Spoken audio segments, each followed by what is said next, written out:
Okay guys, welcome back. So we're going to show you a little catch up here on what's going on. A few, well I don't know, I think we're down to 4 or 5 more days and it's Christmas. Anyway, I want to thank anyone out there that's bought a t-shirt so far. Thank you so much. Big thumbs up to you guys supporting us here at Old Time Garage. That's awesome. And don't know what else to tell you. Anyone else that hasn't, check us out, oldtimegarage.ca. You'll see all our stuff on there. So what we're working on in the shop, as you can see here, we got Jake's Monte Carlo up on the hoist, the body. And obviously the frame is out from under it. So there was a bunch of rust repair. You can't really tell, but anyway, up underneath here, where I'm pointing, along here, all the way along this, on either side, including this side over here. Anyway, we welded 2 patches in, cut it out, but welded 2 patches in. Now you can see right here the big gapping hole. That's where we got to make this rear floor pan piece. This piece is completely, well, someone had patched it and Jake didn't like that. He wanted to put it back original. So we've got that cut out and we're going to get that in there next. But other than that, the floor was all good along here. The inside of the rockers were all solid. They're all in decent shape. On this side of the floor, I don't know if you can tell or not. You probably can't. But anyway, it was up in here. This was all rotten from this lip all the way along in here. So we made this piece here and we butt welded that in. And that's it. Now what Jake's done here, as you've seen in other videos of mine before, he's just gone ahead and he just wanted us to texture spray it. We put a nice texture spray on that's paintable. The frame has all been powder coated. It's painted satin black. And the underneath of the car, what we're going to do is once we're done all the body work, like I don't care if this gets primer on it now. So when we're primering the body, if we get overspray on here, it does not matter. What we'll do is before we bolt the body down now on the frame, I'll come under here and we'll mask off the body area.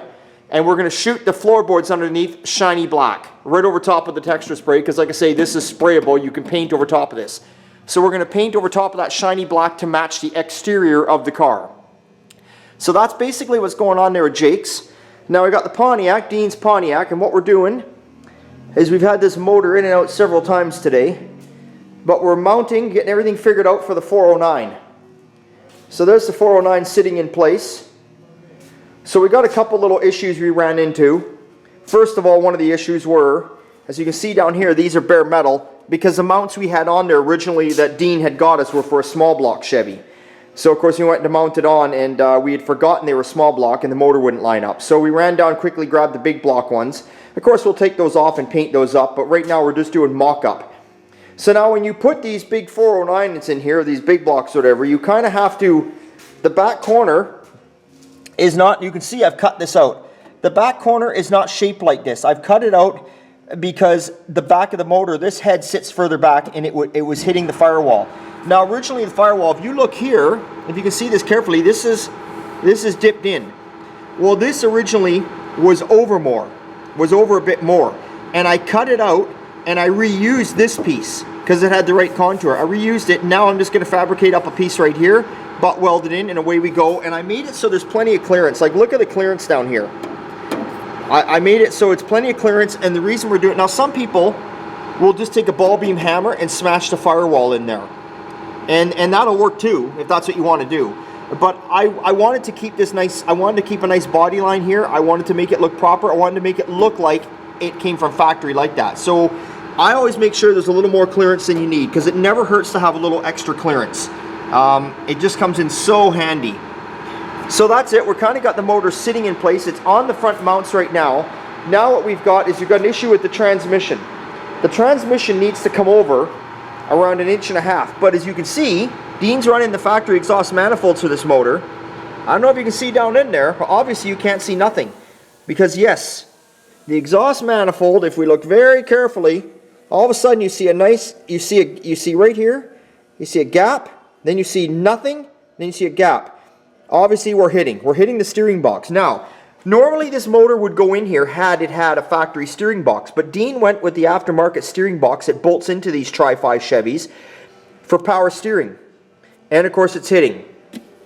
So I'm going to pull the motor back out tomorrow. I'm going to examine, big word here, we're going to examine the exhaust manifold and see if something can't be done with it. Because Dean doesn't want to run headers. He'd sooner just keep it looking like, well, he just wants it looking like a stock 409. He wants it to make it look like this car would have came with a 409. So that's where we're at with Dean's. So we're going to take a look at that tomorrow. Not a big deal. I don't worry about stuff like that. Don't lose any sleep over it, because it's not a big deal to figure it out. It's going to be a simple situation. Now in the other bay here, which I'm just getting ready to do here, you can see Graham's 66 Ford pickup cab. Dave's been working away on it, and he's got all the body work in the rough in stage here. And like I said, what I mean by rough in, let me just turn the radio down here. Oh, I'll turn that off. What I mean by rough in is he's finished everything off in 80 grit, and I'm going to give it 2 good coats of filler primer now. And once I give it 2 good coats, we'll leave her sit up there for a day or so, and then Dave's going to get in there and he's going to block it all off, and then we're going to give it its final primer. And then we'll get the car or the truck raised up in the air. And again, Graham on this one wants, much like Dean's Pontiac, he wants us to paint the underneath the original body color and make it look, you know, nice and clean under there. So yeah, so that's what we're going to do there. So I'm just getting ready to prime that. So that's what's going on there. Actually, in the background here, Dave's also been working on the deck lid for the Monte Carlo, for Jake's Monte Carlo. And if you really look carefully, if you guys are really focusing on my videos and watching the background stuff, looking at all that, if you see right there, we got 2 more gas pumps. We had a customer, he brought us out a couple gas pumps in the summertime. We did the bodywork and paint on it. He loved it, and here he is back with another set of gas pumps.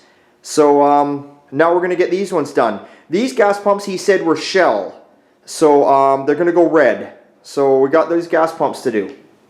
But that's about it. That's what's going on for the evening. I think it's like, who knows what it is. I think it's 4:30. Everyone's gone home. I'm going to start priming now.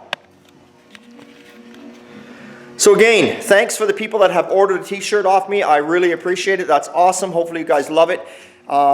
Just a big thumbs up to all you guys for watching my channel. It's awesome.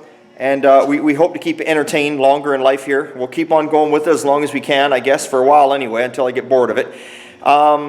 That's about all I can say. We'll be a couple more videos up before Christmas. Well, hopefully you'll get them before Christmas Day, a couple more videos. Again, check us out, oldtimegarage.ca. We're constantly updating the pictures. We also are on Instagram. You can check us out there. And that's it. So hey guys, remember, it's always a good time at Old Time. We'll see you next time.